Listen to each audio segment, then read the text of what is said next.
Hello, dear students. Myself Anshu Gupta, Accounts Teacher from Sita group of education. आज मेरा ये first online video है और ये वीडियो 12th क्लास के लिए है, तो ध्यान से देखेंगे। मैं स्टार्ट करूँगी पार्टनरशिप अकाउंट्स। पार्टनरशिप अकाउंट्स केवल एक चैप्टर में नहीं है, इसको कई पार्ट्स में डिवाइड किया गया है। तो सबसे पहले मैं उन चैप्टर्स के नाम आपको बताऊँगी, फिर स्टेप बाय स्टेप हम लोग उसको स्टडी करेंगे। तो पार्टनरशिप अकाउंट्स का जो फर्स्ट चैप्टर है वो है इंट्रोडक्शन।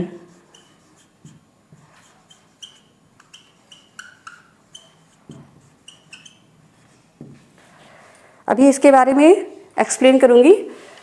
सेकंड है admission of a new partner.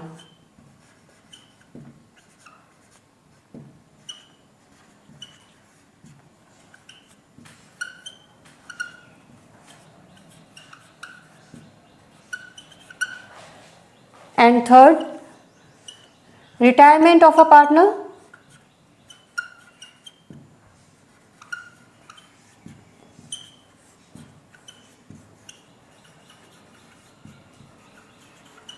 And last है dissolution of partnership.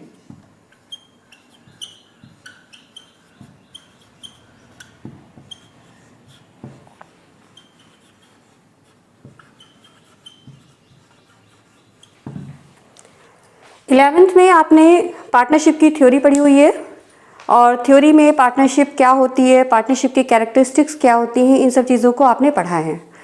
बट यहाँ पर हम लोग पार्टनरशिप कैसे चलाई जाती है, अकाउंट्स कैसे मेंटेन करने हैं, ये हम यहाँ पर सीखेंगे।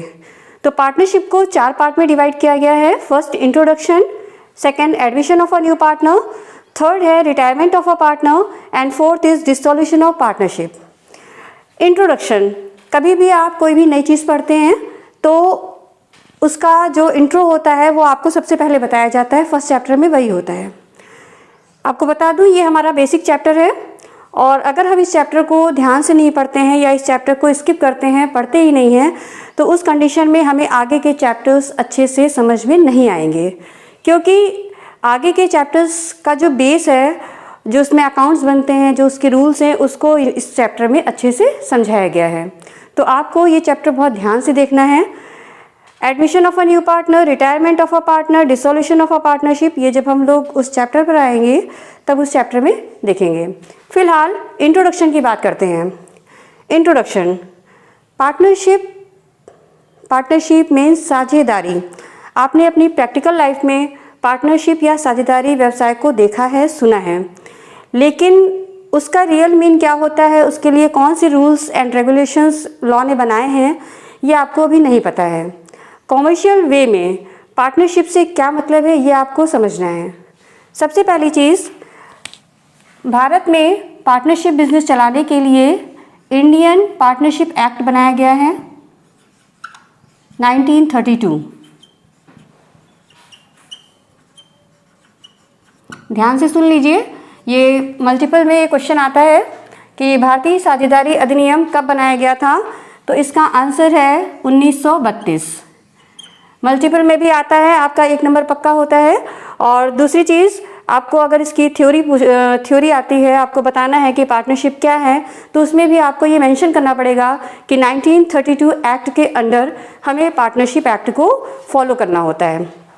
ओके, चलिए आगे देखते हैं। तो साझेदारी क्या होती है? साझेदारी अगर नॉर्मली देखें, आपने जो देखा है, तो उसमें कुछ लोग मिलकर के किसी बिजनेस को चलाते हैं और जो उसमें प्रॉफिट या लॉस होता है, जैसी भी कंडीशन होती है, उसको आपस में शेयर करते हैं। ये सभी को पता होगा, एकदम फॉर्मल सी चीज़ है। लेकिन कॉमर्शियल वे में पार्टनरशिप का मतलब क्या होता है? किसी भी पार्टनरशिप फर्म को चलाने के लिए सबसे पहली चीज़ है कि कम से कम 2 लोगों का होना बहुत ज़रूरी है। कोई भी अकेला व्यक्ति पार्टनर नहीं हो सकता। तो पार्टनरशिप फर्म को चलाने के लिए कम से कम 2 लोगों का होना ज़रूरी है। और अगर सामान्य व्यवसाय है तो मैक्सिमम 20 लोग, और अगर बैंकिंग व्यवसाय है तो मैक्सिमम 10 लोग हो सकते हैं। एक लीगल पार्टनरशिप के लिए, एक वैध साझेदारी के लिए ये कंपलसरी है कि मिनिमम 2, मैक्सिमम 20 और 10 in the condition of a business. Partnership जो होती है वो दो तरह की होती है, एक व्यापारिक साझेदारी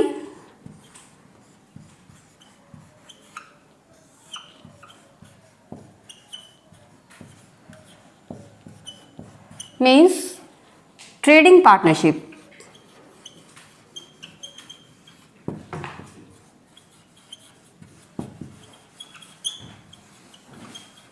एंड सेकेंड है अव्यापारिक साझेदारी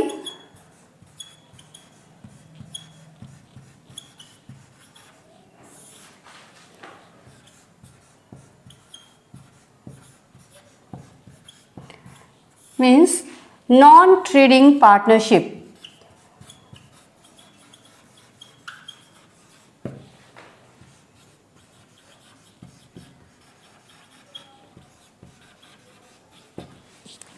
क्या होती है व्यापारिक साझेदारी और क्या होती है अव्यापारिक साझेदारी, सुनिएगा ध्यान से।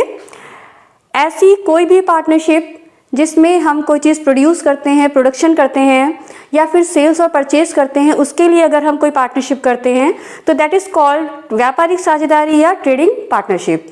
और अव्यापारिक साझेदारी जिसमें हम कोई प्रोडक्शन नहीं करते हैं, ना ही हम कोई सेल करते हैं, ना ही हम कोई परचेज करते हैं, बल्कि सर्विसेज के थ्रू हम अपनी अर्निंग करते हैं, हम इनकम कमाते हैं, तो उसे हम कहते हैं अव्यापारिक साझेदारी या नॉन ट्रेडिंग पार्टनरशिप। जैसे कुछ चार्टर्ड अकाउंटेंट्स मिलकर के किसी फर्म को खोल लें तो उसमें हम कुछ सेल परचेज नहीं कर रहे हैं, हम अपनी सर्विसेज के थ्रू अर्निंग कर रहे हैं। या कुछ डॉक्टर्स मिलकर के किसी क्लिनिक को खोल लें, या फिर कुछ टीचर्स मिलकर के किसी स्कूल को खोल लें, किसी कोचिंग को खोल लें, तो यहाँ पर क्या है, हम अपनी सर्विसेज दे रहे हैं, कुछ भी खरीद नहीं रहे हैं, कुछ भी बेच नहीं रहे हैं, कुछ भी बना नहीं रहे हैं, फिर भी ये पार्टनरशिप कैसी कहलाएगी, अव्यापारिक साझेदारी और नॉन ट्रेडिंग पार्टनरशिप। तो ये तो हो गई हमारी पार्टनरशिप की डेफिनेशन। पार्टनरशिप की जो विशेषताएं हैं या पार्टनरशिप की जो कैरेक्टरिस्टिक्स हैं, या फिर ये कह सकते हैं कि पार्टनरशिप की जो आवश्यकताएं हैं, पार्टनरशिप प्रूव करने के लिए क्या चीज़ें ज़रूरी हैं, उनको सुनिएगा। पहला स्टेप है, पहली विशेषता है कम से कम 2 लोगों का होना ज़रूरी, maximum 20 in normal business and maximum 10 in banking business. दूसरी चीज़ ये है कि पार्टनरशिप तभी लीगल मानी जाएगी, तभी वैध मानी जाएगी, जबकि जो पार्टनरशिप बनाई गई है वो लाभ कमाने के उद्देश्य से बनाई गई हो। अगर आपने कोई साझेदारी केवल सेवा करने के उद्देश्य से बनाई है तो उसे हम फिर पार्टनरशिप नहीं मानेंगे, क्योंकि सेवा भाव पार्टनरशिप मेंशन नहीं करता। जब तक कि हम किसी बिजनेस से हम लाभ को अर्जित नहीं करते तब तक उसे पार्टनरशिप नहीं कहा जाएगा। तो सेकंड स्टेप क्या हो गया कि हमें पार्टनरशिप लीगल बनाने के लिए वहाँ पर कोई ऐसा बिजनेस होना चाहिए जिससे हम प्रॉफिट अर्न कर सकें। थर्ड है, जो भी आपका बिजनेस है वो वैध होना चाहिए, लीगल होना चाहिए। अगर इलीगल वर्क आप कर रहे हैं, चोरी डकैती तस्करी कुछ भी इस तरह की अगर पार्टनरशिप करते हैं तो उसे लीगल पार्टनरशिप नहीं कहा जाएगा और पार्टनरशिप ख़त्म हो जाएगी। पार्टनरशिप के लिए किसी कारोबार का होना ज़रूरी है, और कारोबार में ये कंपलसरी नहीं है कि जितने भी पार्टनर्स हैं, पार्टनर्स 2 भी हो सकते हैं, 3 भी हो सकते हैं, 4 भी हो सकते हैं, 7 भी हो सकते हैं, कितने भी हो सकते हैं, लेकिन ये ज़रूरी नहीं है कि जो पार्टनरशिप फॉर्म बनाई गई है उसको सारे लोग संचालित करें।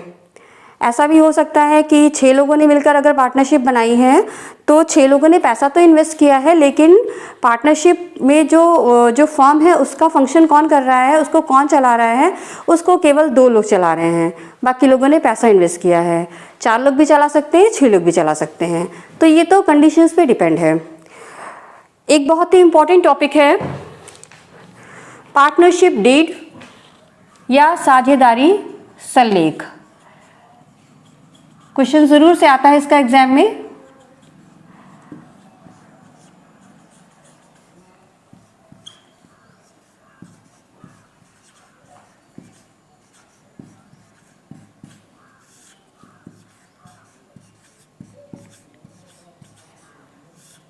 जैसा कि मैंने बताया कि पार्टनरशिप में कम से कम 2 या इससे ज़्यादा लोग भी हो सकते हैं। तो अगर आपका अकेले का व्यापार है, एकल व्यापार है, तो उस कंडीशन में आप अपने बिजनेस के खुद मालिक होते हैं। छोटा बड़ा कैसा भी डिसीज़न लेना हो वो आपको खुद से लेना होता है। प्रॉफिट हो, लॉस हो, कैसी भी कंडीशन हो, आपको खुद झेलनी होती है और आप उसके लिए खुद से रिस्पॉन्सिबल होते हैं। लेकिन चूंकि पार्टनरशिप फॉर्म में कुछ लोग मिलकर के बिजनेस को चलाते हैं, तो यहाँ पर फॉर्म से रिलेटेड अगर कोई डिसीज़न लेना है, कैसा भी डिसीज़न हो सकता है, छोटा भी हो सकता है, बड़ा भी हो सकता है, या फॉर्म से रिलेटेड कुछ भी काम करने हैं, तो उस कंडीशन में जितने भी पार्टनर्स हैं उनका एग्री होना कंपलसरी है। अगर एग्री नहीं होते हैं तो उस कंडीशन में कोई भी अगर डिसीज़न लिया जाता है तो वो मान्य नहीं होता। तो 4 लोग होते हैं तो 4 उनके ओपिनियन होते हैं, 4 डिसीज़न हो सकते हैं, और बिज़नेस में आगे चल कर के उसमें डिस्प्यूट हो सकता है, मतभेद हो सकता है। इसलिए इस डिस्प्यूट से बचने के लिए, या आप ये कह सकते हैं कि हम अपने बिज़नेस को अच्छे से चलाने के लिए, सक्सेसफुल करने के लिए हमें कुछ शर्तें पहले से तय कर लेनी चाहिए और तय की जाती हैं। अगर आप कोई बिज़नेस किसी के साथ पार्टनरशिप में करेंगे तो जाहिर सी बात है कि आप कुछ चीज़ें तय करेंगे। अब ये जो तय किया जाएगा ये ओरली भी हो सकता है, मौखिक मतलब हो सकता है, या फिर रिटन में भी हो सकता है। मौखिक भी होता है तो ठीक है, चलता है, उसके लिए कोई रूल नहीं है कि आपको रिटन में ही करना है। लेकिन अगर रिटन होता है तो कल को कोई डिस्प्यूट होता है, कोई आपस में मतभेद होता है, तो उस कंडीशन में वो प्रूफ के तौर पर काम आता है। तो शर्तों को, जो पार्टनरशिप हमने फॉर्म बनाई है या जो पार्टनरशिप हम बना रहे हैं, उससे रिलेटेड जितनी भी शर्तें हैं, उससे रिलेटेड जितने भी रूल्स हैं, उनको जिस प्रपत्र पर लिखा जाता है उसे हम कहते हैं पार्टनरशिप डीड या साझेदारी संलेख।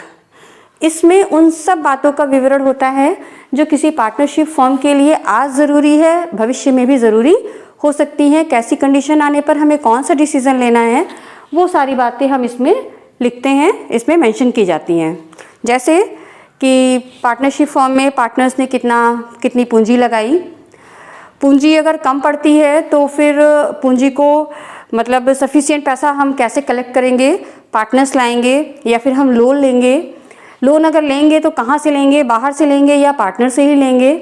और अगर लोन लेंगे उस पर इंटरेस्ट हमें देना पड़ रहा है तो इंटरेस्ट का रेट मैक्सिमम कितना हो सकता है। और अगर कोई पार्टनर फर्म से पैसा लेना चाहे, एक कंडीशन ये होती है कि फर्म को लोन लेना पड़ेगा, फर्म को पैसे की ज़रूरत होगी, तो वो कैसे मैनेज करेगा। दूसरी कंडीशन ये भी हो सकती है कि जो पार्टनर्स फर्म में लगे हुए हैं उनको भी पैसे की ज़रूरत पड़ सकती है, तो उस कंडीशन में वो फर्म से पैसा ले सकते हैं या नहीं ले सकते हैं, और ले सकते हैं तो उनसे किस रेट पर इंटरेस्ट चार्ज किया जाएगा। सेकेंड थिंग, जो पार्टनर्स ने कैपिटल इन्वेस्ट करी है, जो पूंजी लगाई है, उस पर इंटरेस्ट दिया जाना है पार्टनर्स को या नहीं दिया जाना है। दिया जाना है तो उसका रेट ऑफ इंटरेस्ट क्या होगा, मैक्सिमम कितना होगा, किसको देना है किसको नहीं देना है, ये सारी चीज़ें मेंशन की जाती हैं। नेक्स्ट, अगर कोई नया पार्टनर हमारे यहाँ एंट्री करता है, नया पार्टनर एडमिशन लेता है, तो उस कंडीशन में हमें कितनी पूंजी उससे लेनी है, गुडविल का कितना पैसा उससे लेना है, और उससे उस कंडीशन में गुडविल के लिए हमें क्या रूल्स फॉलो करने हैं, इन सब बातों का भी उल्लेख हमारी पार्टनरशिप डीड में रहता है। किसी नए पार्टनर के आने के अलावा अगर कोई पार्टनर जाता है, मीन्स रिटायर होता है, तो उस कंडीशन में क्या रूल फॉलो होते हैं, उसको किस तरह से हमें पैसा देना है, या जब जा रहा है तो गुडविल का जो हमें पेमेंट करना है वो कितना करना है, किस हिसाब से करना है, इन सब का उल्लेख हमारा इसमें पार्टनरशिप डीड में किया जाता है। लास्ट में अगर हमें पार्टनरशिप फॉर्म अगर बंद करनी है, डिसॉल्यूशन करना है, तो डिसॉल्यूशन करने के लिए कौन से रूल फॉलो करने हैं, क्योंकि हम जानते हैं कि हमारा एक इंडियन एक्ट है और दूसरा गानो वर्सेस मरे एक्ट है, तो हमें किस रूल से अपनी फॉर्म को डिसॉल्यूट करना है उसका उल्लेख भी पार्टनरशिप डीड में रहता है। अगर पार्टनरशिप डीड बनती है तो बहुत अच्छा है, इट्स सो गुड, बट अगर पार्टनरशिप डीड नहीं बनती है उस कंडीशन में भी कुछ रूल्स होते हैं। जैसे मान लीजिए अगर पार्टनरशिप डीड नहीं बनी है और 4 लोगों ने मिल करके बिजनेस स्टार्ट कर दिया है, तो फिर हम कौन से रूल फॉलो करेंगे। कुछ कॉमन रूल हैं जो कि लॉ ने बताए हैं और आपको वो फॉलो करने हैं। जैसे कि अगर कैपिटल दी है तो उस पर इंटरेस्ट नहीं दिया जाएगा। दूसरी चीज़, अगर कोई लोन दिया है तो लोन पर मैक्सिमम 6% का रेट चार्ज करना है।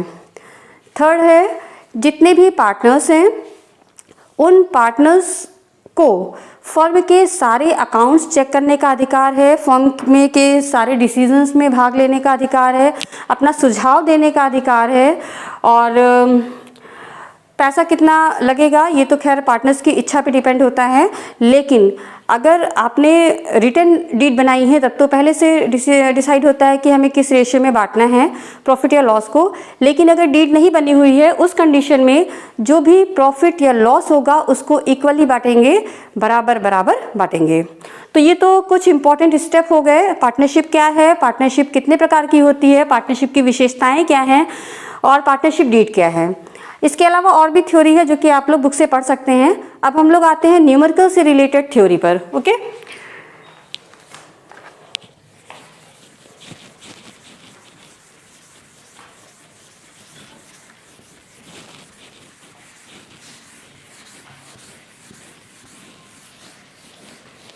मेन आपको पार्टनरशिप के न्यूमेरिकल्स पर ध्यान देना है, क्योंकि इन 4 चैप्टर्स में से पूरे क्वेश्चन पेपर में 20 मार्क्स का आता है। 100 मार्क्स का आपका पेपर होता है और 20 मार्क्स का एक क्वेश्चन, 10 मार्क्स का एक क्वेश्चन होता है। Very short, short and multiple में पार्टनरशिप से क्वेश्चन जरूर रहते हैं, इसलिए फुल फोकस करना है इस चैप्टर पर। अब हम लोग न्यूमेरिकल से रिलेटेड चीज़ें देखेंगे, ध्यान से देखिएगा। पार्टनरशिप में जो हम अकाउंट्स रखते हैं उन अकाउंट्स को रखने के 2 मेथड हैं। वो कैपिटल के नेचर पर डिपेंड है कि हमें किस टाइप के अकाउंट्स रखने हैं। अगर आपकी पूंजी स्थायी है, मतलब फिक्स्ड है, दूसरा है अस्थाई मीन्स फ्लक्चुएट है।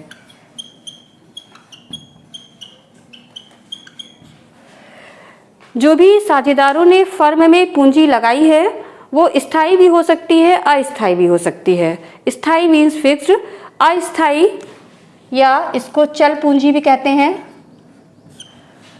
ये फ्लक्चुएट हो गई, स्थायी है तो ये है आपकी अचल। अचल मतलब कि कोई भी चीज़ जो चेंज नहीं हो सकती है। तो पूंजी के नेचर पर डिपेंड करता है कि आपको किस तरह से अपने अकाउंट्स रखने हैं, फिक्स्ड है या फ्लक्चुएट है। दोनों तरह में अकाउंट्स जो रखे जाते हैं वो अलग अलग रखे जाते हैं।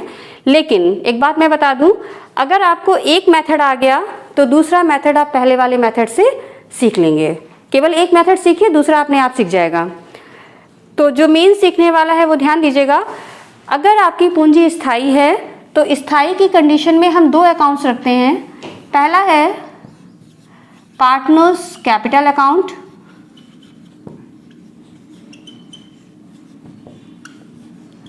और दूसरा बनेगा पार्टनर्स करेंट अकाउंट।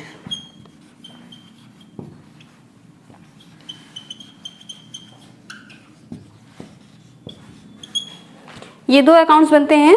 लेकिन अगर आपकी पूंजी अस्थायी है, पूंजी फ्लक्चुएट है, तो केवल एक अकाउंट बनेगा, पार्टनर्स कैपिटल अकाउंट।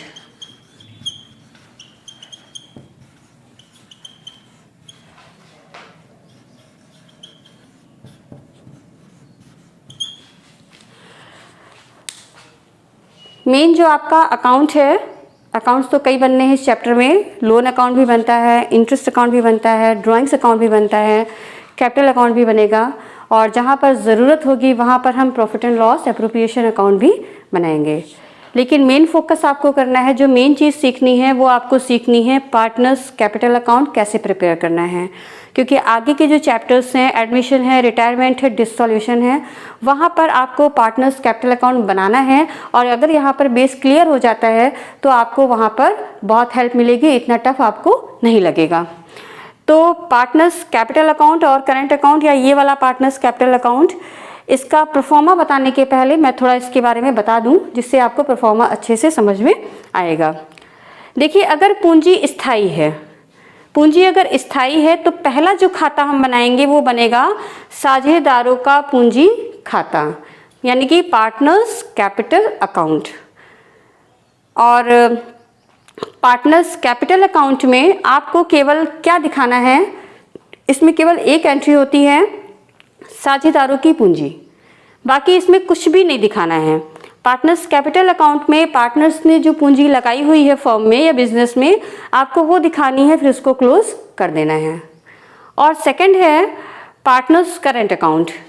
इस अकाउंट में पूंजी के अलावा बाकी की चीज़ें दिखाई जाएंगी, जैसे कि चालू खाते का अगर बैलेंस है तो वो शो करेंगे।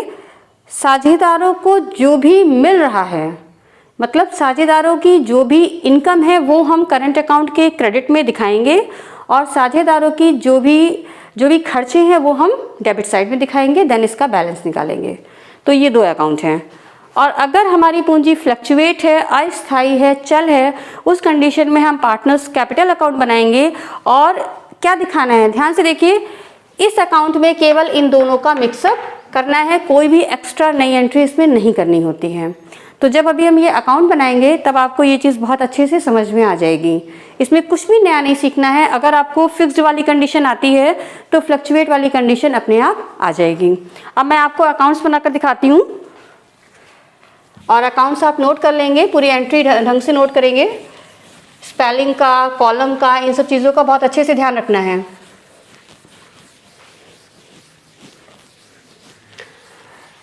नेक्स्ट वीडियो जो होगा मेरा, उसमें मैं कुछ अकाउंटिंग ट्रिक्स बताऊंगी, जिससे कि कैलकुलेशन आपका इजी हो जाए और फास्टली आप कैलकुलेशन कर सकें। फिलहाल देखिए अकाउंट्स हमें कैसे बनाने हैं।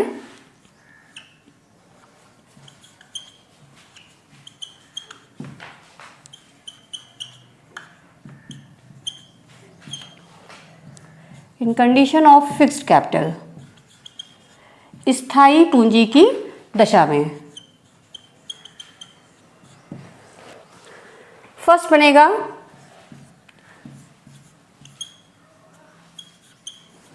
पार्टनर्स कैपिटल अकाउंट,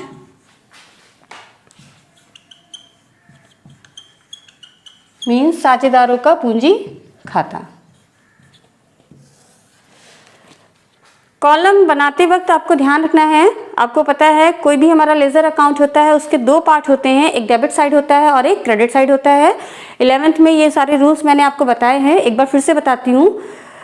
पहली बात तो ये कि एक डेबिट होगा, एक क्रेडिट होगा, और आपको पेज को 2 पार्ट में डिवाइड करना है।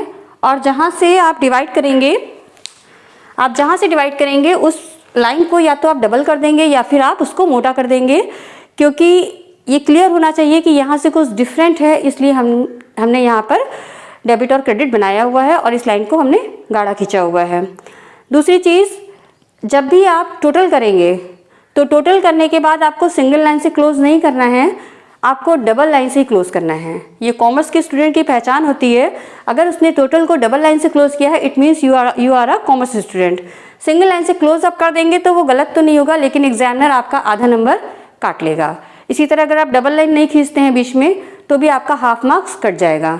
तो परफॉर्मे का आपको बहुत अच्छे से ध्यान रखना है। देखिए, सबसे पहले पेज को 20 से 2 पार्ट में डिवाइड करेंगे, इस लाइन को डबल करेंगे या मोटा करेंगे। 4 कॉलम डेबिट में होंगे और 4 कॉलम क्रेडिट में। लेजर अकाउंट्स कॉलम आपको पता है,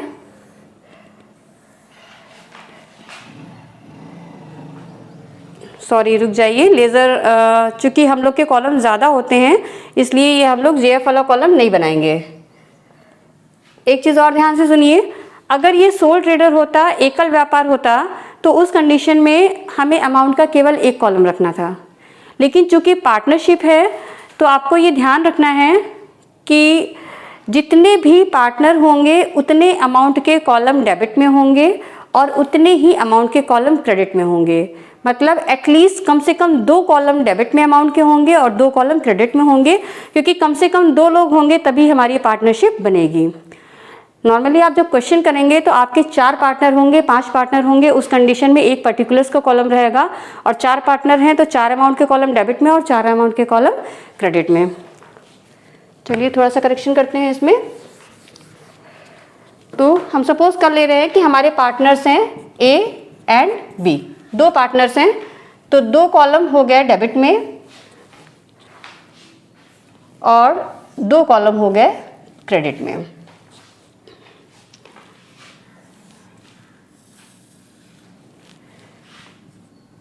ये पर्टिकुलर्स हो गया,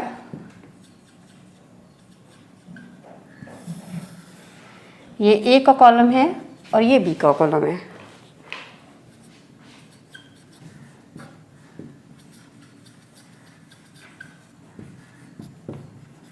कॉलम आपको पता है अच्छे से कि ऐसे बनने होते हैं। देखिए, अगर पूंजी स्थायी है तो पार्टनर्स कैपिटल अकाउंट जो बनना है ये आपका डेबिट साइड है और ये क्रेडिट साइड है, ये आपको अच्छे से क्लियर है। तो इसकी स्टार्टिंग हमेशा क्रेडिट साइड से होगी और क्रेडिट साइड में सबसे पहले हमारी जो एंट्री होगी वो by balance B D. B D means brought down, you know very well. यहाँ पर हम लोग जो पार्टनर्स की पूंजी है वो दिखाएंगे। क्लियर करने के लिए मैं लिख दे रही हूँ यहाँ पर कैपिटल अमाउंट।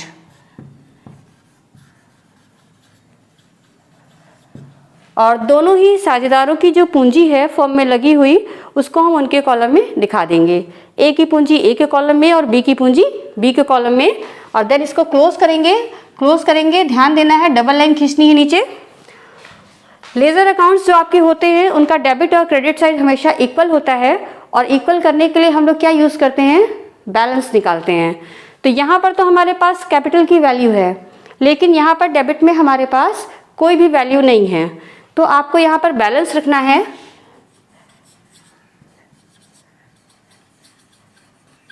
और बैलेंस निकाल करके आप इसको क्लोज कर देंगे। ये आपका एक अकाउंट क्लियर हो गया, कंप्लीट हो गया। देखिए बहुत सिंपल है, इसमें कुछ भी नहीं करना है, केवल साझेदारों की पूंजी दिखानी है। पूंजी दिखा करके आपको अकाउंट्स को क्लोज कर देना है। सेकंड है आपका पार्टनर्स करंट अकाउंट। यहाँ पर आपको थोड़ा सा ध्यान देना है क्योंकि इसमें एंट्री ज़्यादा हैं। कॉलम उतने ही रहेंगे जितने कि पार्टनर्स कैपिटल अकाउंट में थे।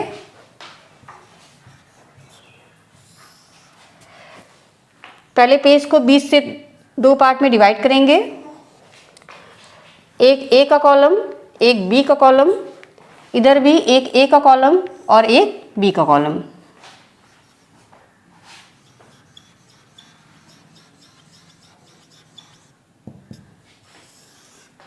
ये ए का हो गया, ये बी का हो गया।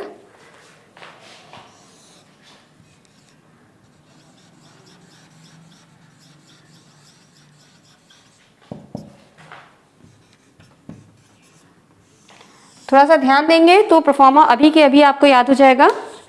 देखिए पार्टनर्स करंट अकाउंट में यानी कि साझेदारों के चालू खाते में सबसे पहली चीज़ तो ये कि चालू खाते का जो बैलेंस क्वेश्चन में दिया हुआ है उसे आपको सबसे पहले दिखाना है।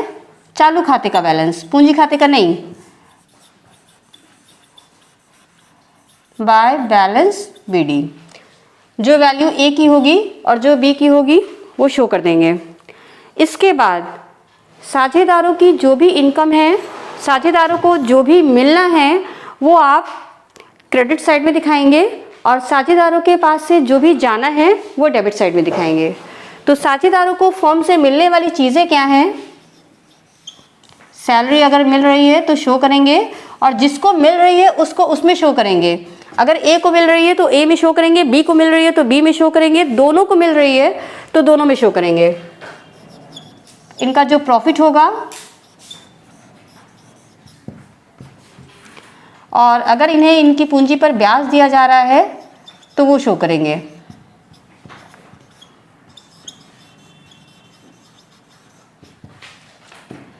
इसके अलावा भी कोई भी इनकम हो सकती है, जो भी होगी, जो भी इनको मिलेगा वो क्रेडिट साइड में शो किया जाएगा। डेबिट में मोस्टली 2 ही एंट्री होती हैं।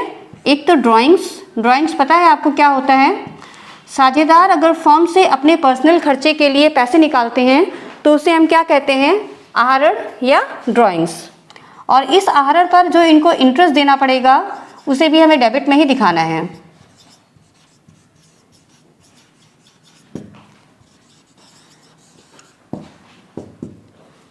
बस इतना दिखा करके दोनों हमें अकाउंट्स क्लोज करने हैं और अकाउंट्स को क्लोज करने के लिए हम इसको बैलेंस कर देंगे, इक्वल हो जाएगा और ये क्लोज हो जाएगा। बस ये 2 कंडीशन है 2 अकाउंट से जो कि हमारे पूंजी स्थायी होने पर बनते हैं। दूसरा भी मैं आज ही बता दे रही हूँ। अगर हमारी पूंजी अस्थायी है उस कंडीशन में हमें केवल एक अकाउंट बनाना है, पार्टनर्स कैपिटल अकाउंट। और जो दो अकाउंट आपने स्थाई की दशा में बनाए थे उन दोनों का इसमें मैशअप कर देना है, मिक्सअप कर देना है। देखिए पूरा जो सेकंड अकाउंट था पार्टनर्स करंट अकाउंट, पूरा वही प्रोफॉर्मा बना हुआ है, सारी वैल्यूज सारी एंट्री वही हैं, केवल आपको यहाँ पर ध्यान देना है बाई बैलेंस बीडी। जब हमने चालू खाता बनाया था तो इसमें केवल चालू खाते का बैलेंस दिखाया गया था, है ना, लेकिन अब हमें इसी में आपको पूंजी भी दिखानी है और चालू खाते का बैलेंस भी दिखाना है। अगर पूंजी अस्थायी है तो सबसे पहले बाई बैलेंस बीडी लिख करके हम यहाँ पर कैपिटल का अमाउंट शो कर देंगे। ध्यान से देखिएगा, केवल यही चेंज है, कैपिटल अमाउंट। और दूसरी एक एंट्री यहाँ पर आपको बढ़ानी है। देखिए मैं इसी में एडजस्ट कर रही हूँ जिससे आपको बार बार रिपीट ना करना पड़े, एक ही से काम चल जाए। बाय पार्टनर्स करंट अकाउंट, या चूंकि पार्टनर्स ही अकाउंट बन रहा है इसलिए करंट अकाउंट भी लिख सकते हैं, बाय करंट अकाउंट। मतलब पूरा परफॉर्मा वही है, केवल मैंने बीच में नाम क्या बढ़ाया, by current account. Balance B D में आप पूंजी दिखा देंगे, करंट अकाउंट में चालू खाते का शेष दिखा देंगे। बाकी सारी चीज़ें वैसी ही रहेंगी, कोई भी चेंजेस नहीं हैं।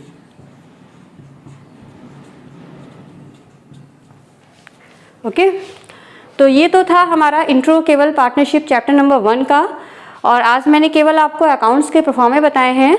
नेक्स्ट वीडियो में मैं आपको न्यूमेरिकल के साथ मिलूंगी, कुछ इंपॉर्टेंट ट्रिक्स बताऊंगी, क्योंकि आपको पता है कि हमारे जो क्वेश्चंस होते हैं वो बहुत लेंदी होते हैं और 40 to 45 मिनट्स लेते हैं एक क्वेश्चन में। तो मैं ऐसी ट्रिक्स बताऊंगी जिससे कि आप अपने क्वेश्चन को 25 मिनट्स और 30 मिनट्स में कर सकें। तब तक आप लोग इसको पढ़िए, अच्छे से तैयार करिए, समझिए और नोट्स बनाइए। Okay, thank you for watching.